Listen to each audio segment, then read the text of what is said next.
Hello everyone and welcome to the National Army Museum for this week's Friday Insight. The museum is the national home of the history and heritage of the Army, a place where you can experience the story of the Army from the perspective of those who have served in it. There are many ways you can support the museum. You can buy a book in our shop, visit the cafe, donate or become a member where you can get exclusive discounts and your very own events programme. Today, I'm delighted to welcome Dr. Phil McCarty. Phil was a civil servant in Whitehall for over 25 years as an intelligence office analyst in the Ministry of Defence and in the Foreign and Commonwealth Office. He's currently a visiting lecturer at the University of Wolverhampton, from where he obtained his PhD. Point of Failure is his first book and is based upon his PhD thesis. There are copies sold in our bookshop today, so after Phil's talk, I will whisk him upstairs where he will sign some copies. Thank you. Today, Phil will draw upon his new book to explore the careers of British Army Brigadiers who served in France and Norway in 1940. There will be time for questions at the end of the discussion for both our online and in-person audiences. For our online audience, you can post the questions in the Q&A chat bar, and these will be put to the speaker at the end of our talk. For our in-person audience, if you raise your hand, I'll come around with a roving mic for you to ask your questions. Moving on to some technical points. Should we encounter any technical issues, please bear with us while we work to rectify them. If your stream freezes, we suggest that you click the refresh button at the top of your browser. A member of our team will be active in the chat bar to assist you should you have any issues or queries. With that all said, I will now pass over to Phil and hope you enjoy the talk. Thank you, Amy. Thank you, everybody. Oh, good afternoon, everybody. For those of you who turned up, thank you very much for coming. And for those of you watching online, thank you for your time. Well, here's the title, as it says. How did it all start? As it says, a long time ago at a history conference far, far away. It was late at night, drink had been taken, and somebody got very exercised saying that the Battle of France was career-ending. The other one said, what about Monty, what about Brooke, what about Alexander, and a few others. And I sat there, biding my time, thinking, the truth is not that simple.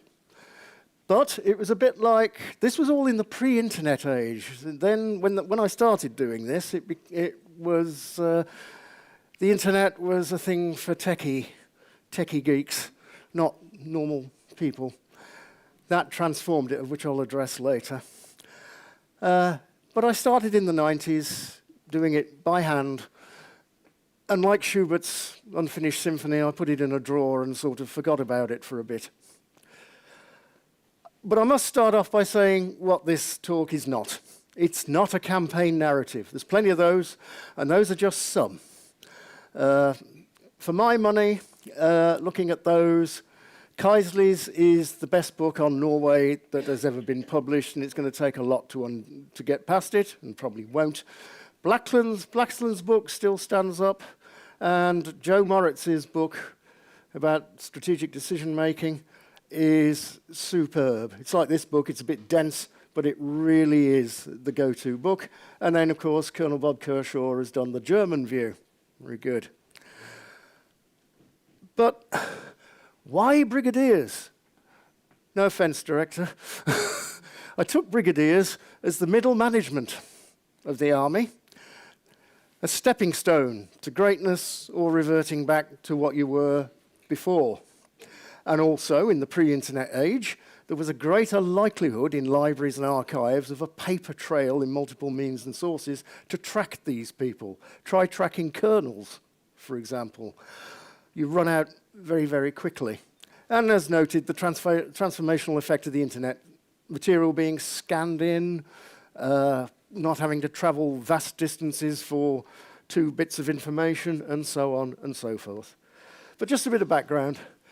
Now, prior to 1922, a brigadier was a general officer rank, so he wore general officer's gorgets, wore the crossed sword and baton of the lowest form of general officer. Now that picture there is nothing particular to the talk today. I just thought, A, it's a rather good illustration with the rank and the gorgets and the medals and everything. And just in passing, Brigadier Wyndham Childs was a lawyer. He worked on Haig's HQ staff, and he was the man who made the case for mitigating death sentences on the Western Front. But when the army contracted after the First World War, there were too many generals, not enough jobs, so the brigadier level was done away with, pretty much. The rank was reduced to called Colonel Commandant or Colonel on the Staff. It was profoundly unpopular, a move, but in 1928, a brigadier was reinstated as well, not a rank at this point, it was an appointment, and they got the 3 stars and crown we all know today, and the general staff gorgets. Little bit of a guessing game for our friend here on the right, which you can see is on the cover. It's a bit of a cheat, but it's a fantastic picture of a brigadier in full flow, looking through binoculars with his gorget patches and these badges of rank and his arm of service. I cheated. This is the Deputy Director of Medical Services of the First Army in Tunisia in 1943, but it's a good picture. That's a quote that underpins what I was about. If I've got that, don't bother with all the words. It's the italics that matter. That's from Robin Pryor's rather splendid book, When Britain Saved the West. Many of the brigadiers, the nucleus around which a future British army would be built. Now, before we dive in here, I want to make a slight apology. I've been told, oh, your slides are maybe a little bit wordy. Well, you have a choice, ladies and gentlemen, wordy slides or 40 tables. And I didn't think you wanted me to go down the tables route, so I've compressed the tables into some of these slides. But here are some of the criteria I used for assessing the brigadiers. Their family connections, schools they went to, regiments, active service, decorations and awards, staff college, and whether they had a patron to guide their career. We'll get back to that later. So, active service in 1940, not a key criterion for my assessment for advancement. I wanted to keep a consistent base between staff officers and fighting commanders, because I included staff posts for the BEF for a reason I'll get into. But I did consider awards for service in 1940. Active service in the First World War alone is not sufficiently distinctive because nearly all of them did. Something like 5 didn't serve at all in the First World War, and several other officers were commissioned during the period of the First World War but never went anywhere before it finished. There you go. I found there were 156 officers serving in brigadiers' posts in the BEF and in the Norway Expeditionary Force. Quite a lot. That's why it took me a long time to get this done. And as you can see, 143 in the BEF, 58 got to Major General and above, 13 in Norway, 6 got to Major General and above, and there were 141 veterans of the First World War, which rules it out as a significant factor. A 41% advancement rate. So that shows you that it's not quite as career-ending as my interlocutor suggested. I'll get this one out of the way first. People often ask me, who's the youngest officer and who's the oldest officer? So I go, okay, here they are. Richard Dorney, the 10th Viscount down, Irish heritage baronetcy and viscountcy, commanding the 69th Brigade of the 23rd Division, which was a territorial division. He's in a guard's uniform there because after Eton, he snuck himself a Special Reserve Commission in the Grenadier Guards. He didn't last long. He went back up to Yorkshire, where all the family land was, and got himself commissioned and ultimately commanding a territorial battalion of the Green Howards. He was 36 in 1940. He was a page boy to the coronation in 1911. However, he did not cover himself in glory. It's fairly true to say that his division, one of those ended up being like cooks and bottle washers in the end, no disrespect to them. His division, his brigade was smashed. So he got in his staff car, drove to the coast, got on a ship, came back to England, went home, rang up the War Office and said, I don't want to be an officer anymore. And they said, oh, all right then. And they let him go. The footnote to this is one of his leaseholders reported him for fiddling petrol coupons. And it went to court. And when the person making the accusation stood up, the judge, magistrate, whatever, said, how dare you criticise a member of Britain's landed aristocracy? You can go to jail for 2 weeks and £100 fine. Oh, well. And there's a serious point about Gervase Thorpe. That is the only picture I could find of him anywhere. And believe me, I looked. What happened is that there was a tremendous skill shortage in 1939-40 and a massive bureaucracy amongst the BEF. So they dug out officers who were way past retirement and put them into key staff jobs in the British Expeditionary Force to fill the gaps because they didn't have enough current officers to fill them. Unfortunately, a lot of these officers ended up in things like having to fight off the Germans after Dunkirk and things like that. He was 63 in 1940. He was temporarily promoted to a major general when he got back from the BEF in a logistical job, but then age and ailments did for him, and he retired in 1941. But he's the example. He was not the only one. There were many more. One of them fought in South Africa in 1899. Right, to this audience, I would hope that all these 6 people here, you may be familiar with who they all are. Does anybody know who they all are? Well, these are some of the more famous ones. That is Ken Anderson, top left. Ken Anderson, commander of First Army in the Middle East.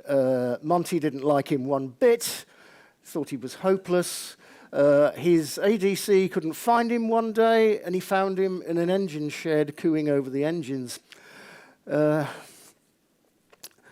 Eisenhower's chief of staff said, Ken Anderson knows 6 languages, speaks sense in none of them.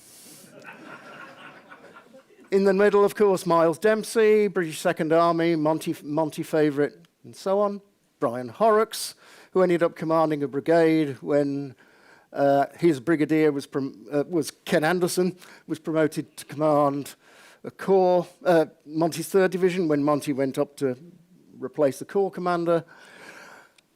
John Crocker, one of the forgotten men of the Second World War in many attempts, in many ways, commanded for one British corps in Northwest Europe, hated Canadians.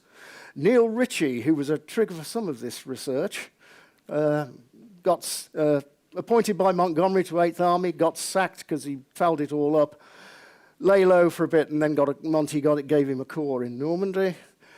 And that's Freddie Morgan of Cossack fame, that did all the initial planning for the invasion of Normandy. In France, he commanded a specialist artillery group.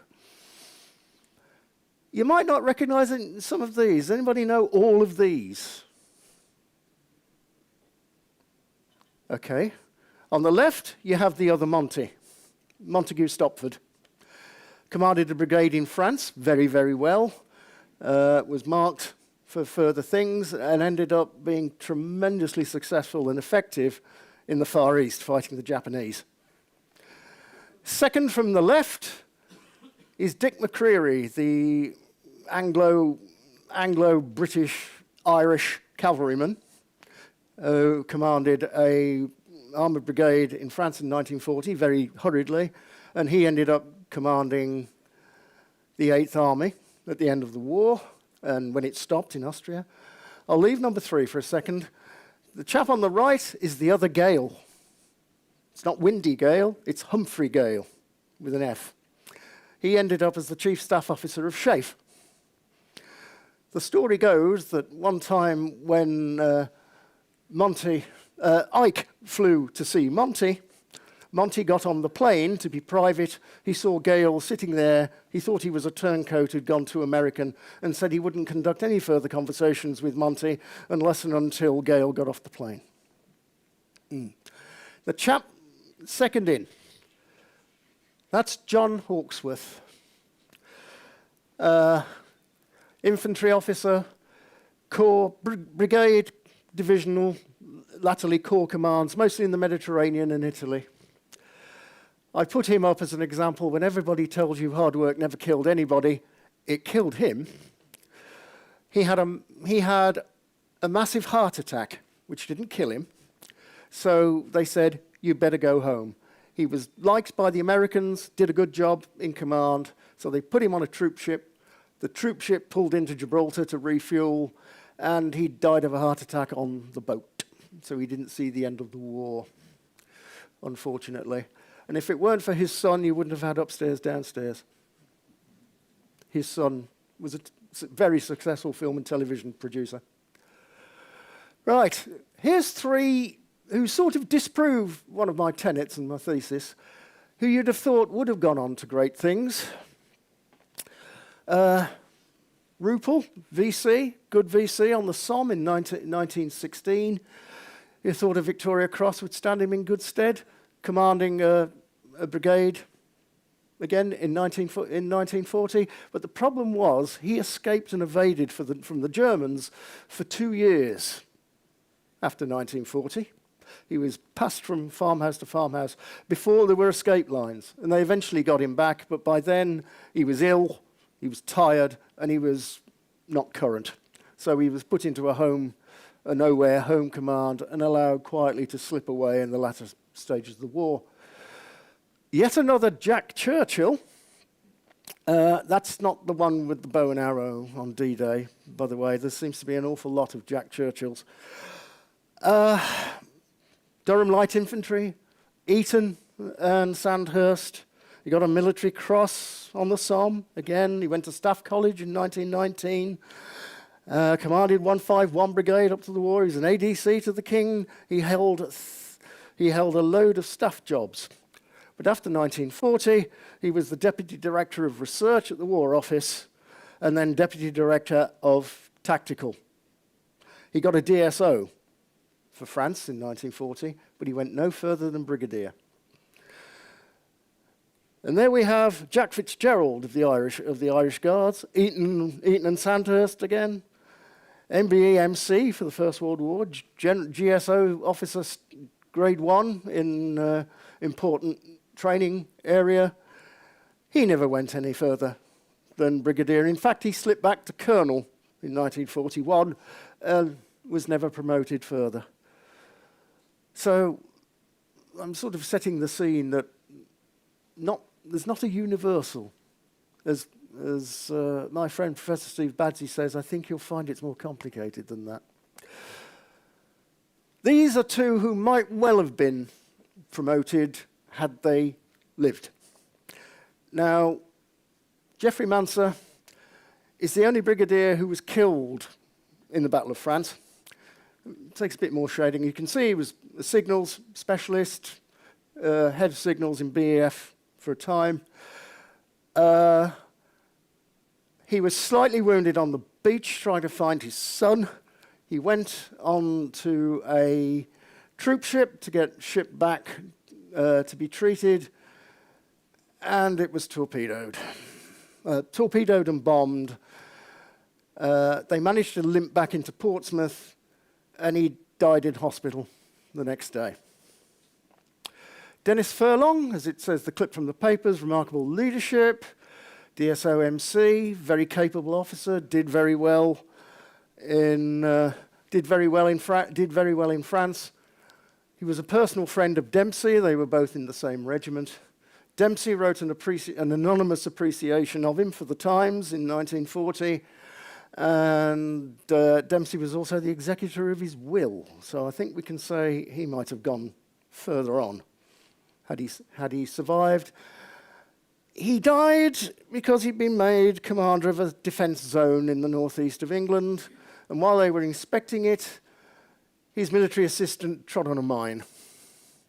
and that was the end of all of them, I'm afraid to say. And his widow married, not too that long afterwards, Sir John Dill. Right, patronage. Of course, I hope I don't need to introduce these fellas. Monty, Brooke, and John Dill. Right, patronage networks. A senior officer sees you, notes you, thinks you're worth promoting up through the ranks or keeping an eye on your career, directly, indirectly, or whatever. It's pretty well known that Monty and Brooke tended to talent spot when they taught at the staff colleges. So this is the baseline. Brooke taught at Camberley for 3 years, 2.5 years in 24, 26. Then Monty follows on from him. Monty also teaches at Quetta. Brooke, having been on the first course, then becomes a lecturer at the Imperial Defence College. So here we into the stats. Brooke had 15 pupils, 11 to Major General or above after 1940. Monty, 10, even better success rate, 8. None of Monty's Quetta pupils got to Major General or above, and at Brooke at the IDC, 4 pupils all progressed. Now, in a sense, that's what the IDC is for. You don't fail the IDC, you're marked for the top, but 100% success rate. Just to show that patronage can be misplaced. Noel Irwin on the left there had a very good First World War with a shower of decorations. He got a CB for 1940 and a croix de guerre from the French. Taught by Alan Brooke at the Staff College and the Imperial Defence College, commanded a brigade in France and temporarily a division, again another one whose brigadier was promoted to Major General, to another posting, and he was promoted to take over as a temporary Major General. And he was marked for success by Brooke. But the main problem is when he was promoted to command a corps in the UK, he had a distinct and long-running clash of personalities with his corps commander, Lieutenant General Lawrence Carr, the head of Eastern Command. They were at each other's throats constantly. Brooke wanted to sack both of them, but then he thought he had a use for Irwin, so he sent him out to the Far East to command divisions and a corps. And he fouled up in Burma. He was apparently a tyrant to his own personal staff, and he just proves the point that Brooke could be your patron, but he'd drop you like a brick if he felt you weren't performing up to his standards. So Irwin was, he flopped in the Arakan. Oh, sorry, back one. He went nowhere. He didn't get a knighthood, even with that considerable chest of decorations, and was a very angry man thereafter. I hope you recognise the one on the left, Arthur Percival. Not particularly a young Turk. He was into his 30s when his career really took off. Considered one of the best brains in the British Army prior to the Second World War, and he had everything going for him. But his patron was John Dill. In the brief period that Dill commanded, was the commandant of the Staff College, and he looked after his career. But we all know what happened to Percival, Singapore. That's it, career ending. And he faded away, pretty much. So, what made a brigadier distinctive? Right, there were 56 promoted to Major General in the course of the war. 8 fathers had gone to Colonel or above of the sample of fathers who were officers. 53 who went to public school, but 35 schools were represented. But no school dominates. All this Eton and the Guards. I'll go on to something on the next slide. Eton produced the most officers overall, but Rugby, Wellington and Winchester were close behind. Notice no Harrow. Or like that. 9 university graduates, 5 Oxford, 3 Cambridge, 1 Queen's Belfast.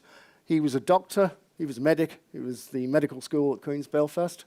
So the group is statistically insignificant, even though the number of university graduates in this sample is a higher proportion than was in society as a whole at the time.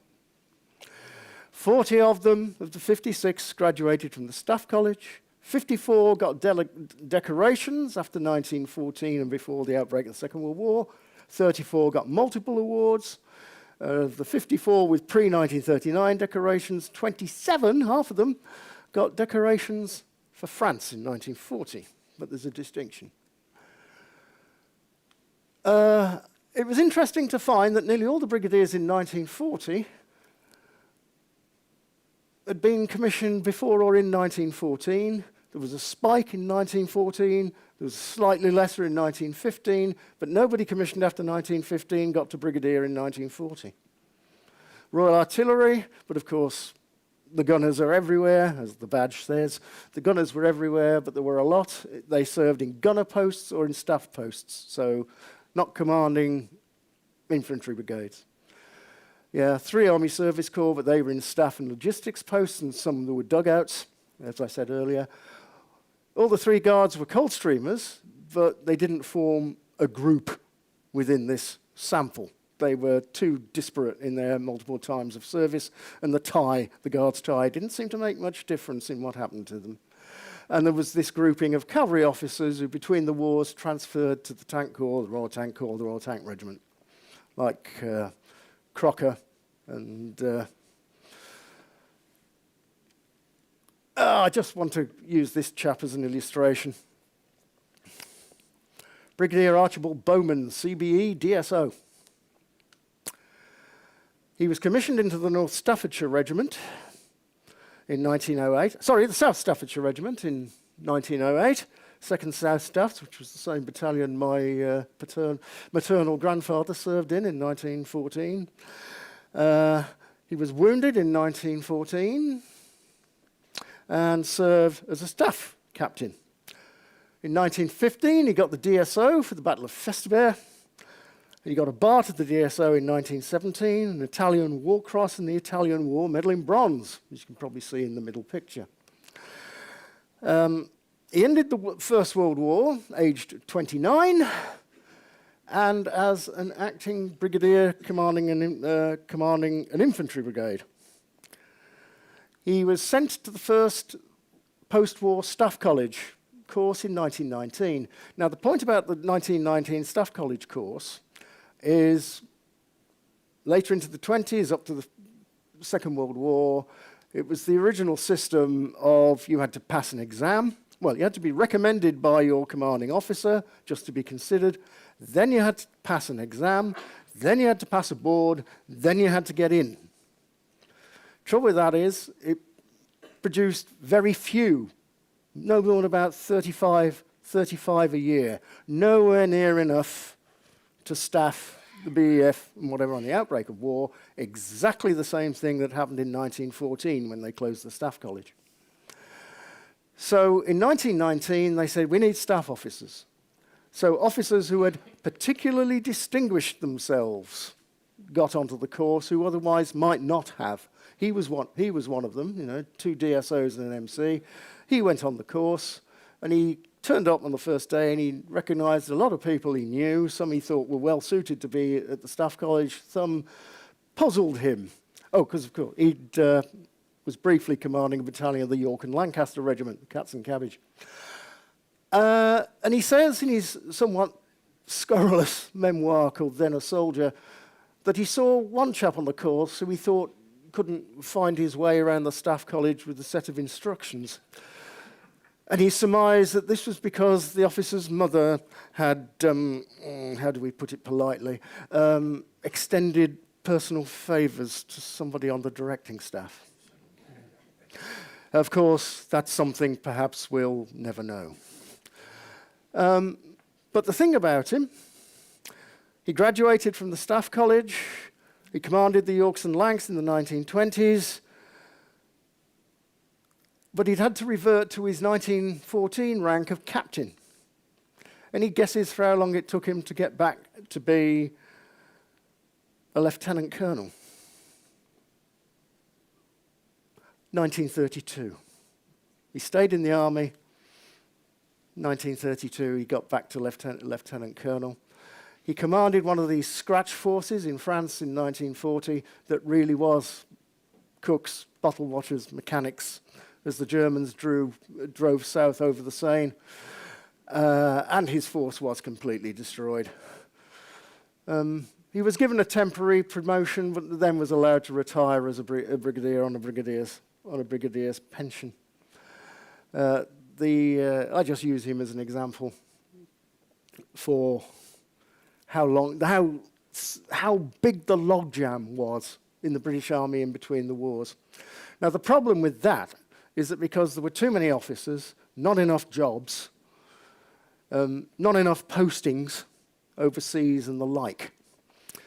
As you'll see if you look in the book, the two things that could make you look distinctive among, for want of the better word, the blob of your fellow officers, was either to go overseas and serve in units of the Empire in Africa, India, mostly, some other exotic postings, but the more exotic the posting, the less likely you were to be. One of the officers in my sample was on all the plebiscites that were held in 1919-21, such as in the Ruhr and the Rhineland and all of that. That didn't do them any good. Serving in India was a common cause. Another thing with getting brigadiers to advance, was to have a senior officer as not a mentor per se, but somebody who could recommend you. The case in point is John Frost of Arnhem fame. He was one of those who he went out to Africa for a few years, and he could see the war was coming. He was itching to get back and have a job. So he wrote to Sir Richard O'Connor. Never met him, but they were fellow Cameronians. Dear General, can you please help me get a meaningful job somewhere in the army because I think the war's coming. And O'Connor did write a letter in his support. So there were those elements as well. I just put this one in here. Brigadier Cecil William Hayden, DSO-MC. He sort of disproves tenets of my theory, but he commanded the 150th Brigade of the 150 Brigade of 50 Division in France in 1940. He got his military cross for the Somme. He was an old contemptible, 1940 Star and Bar, mentioned in dispatches. Now, he couldn't possibly have worn those decorations in life. The DSO, on the left there, is the medal he earned in France in 1940.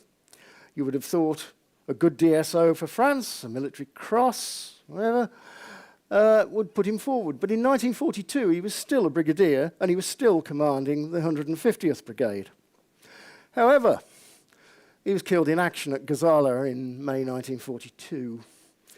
The varying accounts say that he was seen using his fists against the Germans as they overran his position. Another story goes that Rommel was so impressed by his conduct of his brigade that he asked to meet him, to be told, "I'm sorry, Feldmarschall, he's dead." Now, looking at those medals, I've always wanted to have medals to one of my brigadiers. These came up for auction just before Christmas last year, and I was lucky enough to get them. But when I went to collect them from the auction house, I thought I'd get some medals and a couple of things they had on show in the auction catalogue.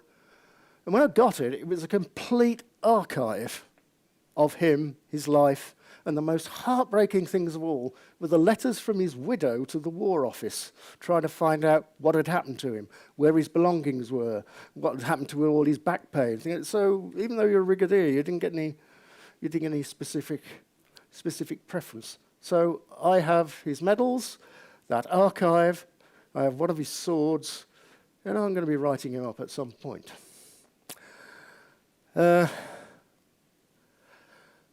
Available now.